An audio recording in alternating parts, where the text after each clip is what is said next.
ఇప్పుడు చెప్పబోయేది కూడా మిత్రులారా, స్త్రీలకు ఉపయోగించేది, మగవాళ్ళకు కూడా.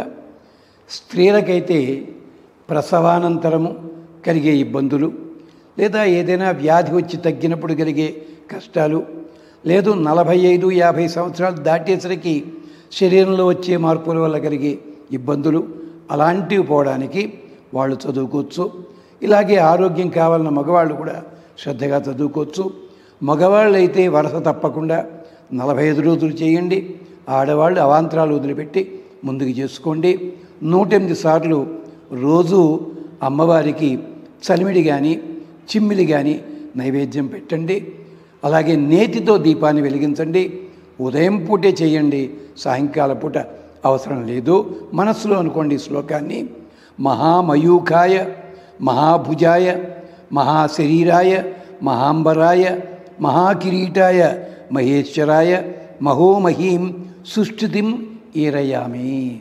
అర్ధనారీశ్వరుని స్తోత్రం చేస్తున్నారు. దీనివల్ల భార్యాభర్తల మధ్య అనుబంధం కూడా పెరుగుతుంది. అది విశేషం.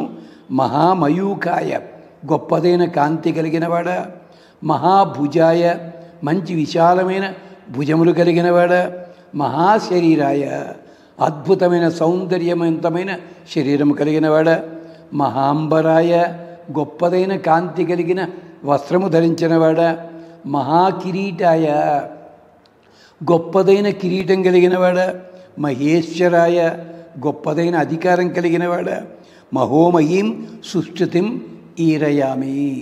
ఇక్కడ తమాషా ఏమిటంటే, మహా అంటున్నప్పుడు మహేశ్వరి అమ్మవారు పక్కనే ఉంది, అది గమనించండి. అంటే ఇద్దరినీ కలిపే సేవిస్తున్నాం. అందుకోసం మహామయూఖాయ. మయూఖం అంటే సూర్యకాంతి. సూర్యకాంతి లాంటి కాంతి కలిగినవాడా, మహాభుజాయ ఎంతటి అందమైన భుజములయ్యా, మమ్మల్ని అందరినీ రక్షిస్తావు. మహాశరీరాయ అంతటి గొప్ప శరీరం కలిగిన వాడివి. మహా అంబరాయ ఆకాశమే నీ అంబరముగా కలిగిన వాడివి. మహాకిరీటాయ నీ కపర్దములే జటాజూటమే కిరీటంగా కలిగిన వాడివి. మహేశ్వరాయ గొప్పదైన అధికారానికి నాయకుడివి నువ్వు. మహోమహీం సుష్ఠితిం ఈరయామి. గొప్పదైన స్తోత్రం చేత నిన్ను గానం చేస్తున్నాను, రక్షించు. స్వస్తి.